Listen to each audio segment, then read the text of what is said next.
श्री शिवाय नमस्तुभ्यम। हर हर महादेव। गुरुजी पंडित प्रदीप मिश्रा जी की कथा ऑनलाइन शिव पुराण कथा सीहोर कोबरेश्वर धाम में चल रही है। आज 9 जुलाई की कथा पूर्ण हो चुकी है। 8 जुलाई से 14 जुलाई तक आप इस कथा का आनंद सीहोर कोबरेश्वर धाम पहुंचकर भी ले सकते हैं या फिर अपने घर बैठे बैठे आस्था यूट्यूब के माध्यम से भी आप इसका आनंद प्राप्त कर सकते हैं। यह शिव पुराण कथा में गुरुजी ने आज जितनी भी जानकारी दी है 9 जुलाई की सभी जानकारी आपको हम बताएंगे। साथ ही हम आपको बता दें कल की शिव पुराण कथा में गुरुजी ने एक विशेष उपाय बताया था। गुरुजी ने कहा था भूम प्रदोष का एक उपाय है। संतान सुख के लिए आपको डॉक्टर के इलाज के साथ पूरा ट्रीटमेंट लेना है, दवाइयां खाना है। पर मंगलवार के दिन अगर प्रदोष आती है तो 3 स्थान पर आपको कनेर का पुष्प शिवलिंग पर अर्पित करना है। माता अशोक सुंदरी के स्थान पर, शिवलिंग के कटीय भाग पर मतलब माता पार्वती के हस्तकमल पर, और तीसरा शिवलिंग के ऊपर। अशोक सुंदरी वाले स्थान पर जो आपने कनेर का पुष्प अर्पित किया है उसे उठाकर आपको अपने घर आ जाना है और उसे किसी पुस्तिका में रख देना है। बस इतना ही करना है। 3 भूम प्रदोष करके देखिएगा, लाभ जरूर देखने को मिलेगा। नौकरी, इंटरव्यू, एग्जाम में प्रयास कर रहे हैं, सफलता प्राप्त नहीं हो रही है तो मेहनत तो करना है, अधिकतम मेहनत करें, 4 गुना अधिक मेहनत करें। पर रविवार के दिन अगर प्रदोष पड़ जाए तो बेलपत्र के वृक्ष के नीचे जाकर आपको दीपक लगा देना है। भोलेनाथ से प्रार्थना कर लेना है। 11, 21 या 108 बार श्री शिवाय नमस्तुभ्यम मंत्र का जाप कर लेना है। जीवन में सफलता निश्चित देखने को मिलेगी। इसके साथ ही गुरुजी ने कहा 3 चीजें आपको जीवन में हर प्रकार की सफलता प्रदान करती हैं। पहला, शिव पर चढ़ाया गया जल। दूसरा, शिव पर चढ़े हुए जल का आचमन। और तीसरा, रविवार के दिन अगर आप बेलपत्र का वृक्ष का रोपण कर देते हैं, रविवार के दिन अगर प्रदोष पड़ जाती है उस दिन बेलपत्र के वृक्ष का रोपण कर रहे हैं या फिर बेलपत्र का पौधा लगा रहे हैं तो जीवन में कभी भी धन संपदा की कमी नहीं होती है। अर्थात रविवार के दिन प्रदोष आती है जिसे रवि प्रदोष का योग बनता है। उस दिन अगर आप बेलपत्र के पौधे का रोपण करते हैं, पौधा लगाते हैं, उसके नीचे दीपक लगाना शुरू करते हैं, उसमें जल चढ़ाना शुरू करते हैं, जीवन में इतनी धन संपदा प्राप्त होती है जो कभी कम नहीं होती है, आगे ही बढ़ती चली जाती है। अब बढ़ते हैं आज की शिव पुराण कथा में जो गुरुजी ने विशेष जानकारी दी है उस ओर।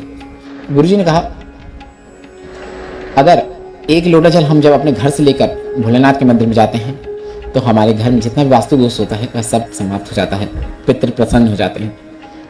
वह जल लेकर जब हम अपने घर से निकलते हैं तो घर में जितने भी प्रकार के दोष होते हैं, वास्तु दोष या फिर जितने भी प्रकार के काल सर्प दोष हैं, घर में जितने भी प्रकार के दोष हैं वह सभी दोष समाप्त हो जाते हैं। भोलेनाथ के मंदिर में जाकर जब हम वह जल शिवलिंग पे चढ़ाते हैं, थोड़ा सा प्राप्त करके अपने घर पे उसका लाकर सिंचन करते हैं तो हमारे घर में सुख शांति देखने को मिलती है, समृद्धि देखने को मिलती है। घर वालों के कभी किसी के कार्य अटकते नहीं हैं। बढ़ते हैं आज की कथा की अगली विशेष जानकारी की ओर। गुरुजी ने कहा मंदिर में आपने देखा होगा पंडित जी हमें जो जल देते हैं प्रसाद रूप में देते हैं जिसमें तुलसी का दल डला होता है, वह ऐसा क्यों करते हैं? वह जल पीने से हमें लाभ क्यों प्राप्त होता है? तो गुरुजी ने बताया जब मंदिर में जितने भी प्रकार के लोग आते हैं वे जो मंत्र जाप करते हैं, जो आरती करते हैं, जो घंटियां बजती हैं, जो पूजन पाठ होती है उसकी जो तरंगे उठती हैं वह सब उस जल में समाहित हो जाती है। और जब वह जल हम आचमन कर लेते हैं तो उसका पुण्य फल हमें निश्चित प्राप्त होता है। गुरुजी ने कहा जिस दिन संसार का व्यक्ति, संसार का मनुष्य अपने हृदय में भोलेनाथ को अपना मानना शुरू कर देगा, भोलेनाथ से अपने दिल की बात कहना शुरू कर देगा, उस दिन से महादेव भी उस व्यक्ति के मन के भाव को स्वतः ही समझना शुरू कर देंगे। बढ़ते हैं अगली विशेष जानकारी की ओर। गुरुजी ने कहा जैसे 1 लोटा जल लेकर आप भोलेनाथ के मंदिर जाते हैं, शिव मंदिर जाते हैं, तो आपको प्रयास करना है कि भोलेनाथ से आपको अपने दिल की बात जरूर कहना है। जो भी दिल में भाव है वह अगर आप भोलेनाथ से कहते हैं भोलेनाथ वह जरूर सुनते हैं। बढ़ते हैं कथा की अगली विशेष जानकारी की ओर। गुरुजी ने कहा जिसके आंगन में 7 बेलपत्र के वृक्ष होते हैं या पौधे होते हैं, सोमनाथ उसके भवन में निवास करते हैं।